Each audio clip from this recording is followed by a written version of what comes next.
Xitoy Uyg'urlarning oxirgi qo'rg'ini bo'lgan oilasini nazorat qilish uchun Xitoy kadrlarni Uyg'urlarning uylarida turg'izish siyosatini davomlashtirmoqda. Bu atalmish tuqqanlar har oyda Uyg'urlarning uylarida mehmon bo'lg'ali kelib, bir hafta ular bilan birga turadi. Növətdə Amerikada yaşayotgan Zümrət Davud atalmış 4 Xitoy tuqqanini 62 gün uyda turg'izishga majbur bo'lganligini, keyincha oilasi bilan Amerikaga kelib panohlik tilaganligini bildirdi. Taratqularga o'z kechirmishlarini bayon qilgan Zümrət Davud Xitoyning ziyonkashligiga uchrayotgan millionlagan Uyg'urlardan biri. Xitoy Sharqi Turkistonda millionlagan kishini yig'ilish lagerlariga qamash bilan birga lager sirtida Uyg'urlarni uylarda va xizmat o'rinlarida nazorat qilmoqda.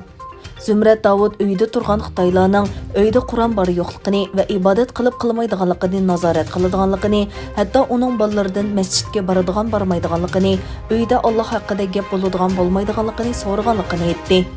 Xitoyning atalmış qayrindosh oila siyosati nomida 2018-yili 1 milliondan ortiq kadrni Uyg'urlarning uyiga avatganligi ma'lum.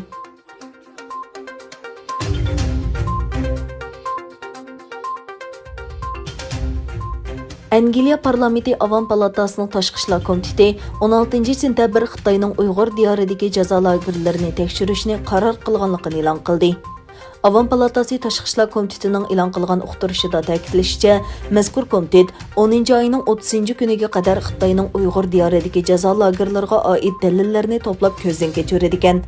Shundaqla Angliya shirkatlarining Uyg'ur diyoridagi majburiy emgakdan foydalanishining qandoq oldini olish, chet eldagi Uyg'urlarga qandoq yordam berish, bu xil qabihlikning oldini olish mexanizmini qandoq kuchaytirish qatorliq masalalarni muzokara qiladi ekan.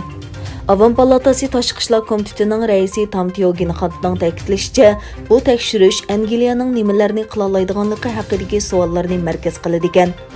Tom Tyoginxan 16 sentabr e'lon qilgan bu vaqtdagi bayonotida vaholanki, bizda hozir atalmış qayta tarbiyalash lagerlarida 1 milliondan ortiq kishining ziyonkashlikka uchirganligi to'g'risida aniq va inkor qilg'ili bo'lmaydigan faktlar bor degan.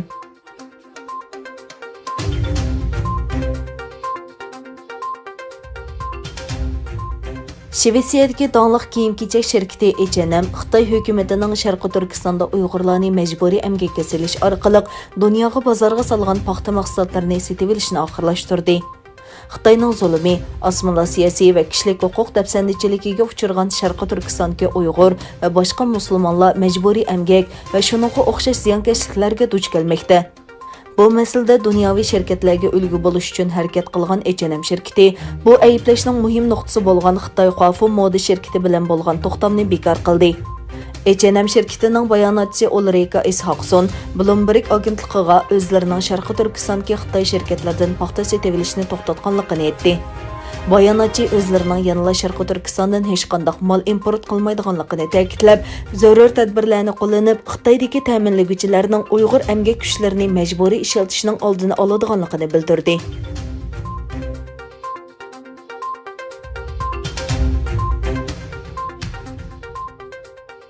Amerikada 5 Xitoy fuqarosi ijtimoiy taratqu, Sen uyuni, telegraf shirkati va universitet qatorliq 100 dan ortiq organga tor hujumi qilish jinoyati bilan ayblandi.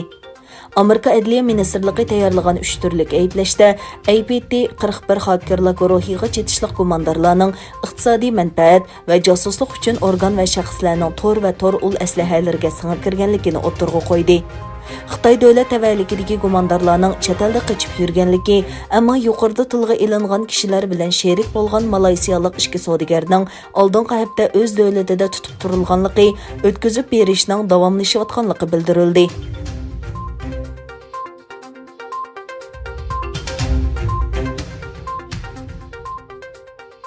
Amerika davlat mudofaa ministri Mark Esper Xitoy bilan Rossiyani olam bo'shlig'ini urush rayoniga aylantirdi deb aybladi. O qatil sun'iy hamroh bilan qurollangan bo'shliq degan ifodani ishlatdi.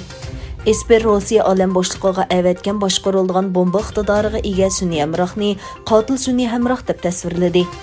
Esper mundaq dedi: Xitoy bilan Rossiya ilgari tinchlik rayoni bo'lgan bo'shliqni urush rayoniga aylantirdi. Qatil sun'iy hamroh bilan bo'shliqni qurollantirdi. Venerada hayotliq izlari tepilgandan keyin Rossiya bilan Amerika o'rtasidagi olam qatnashish raqobati texmi qizib ketdi.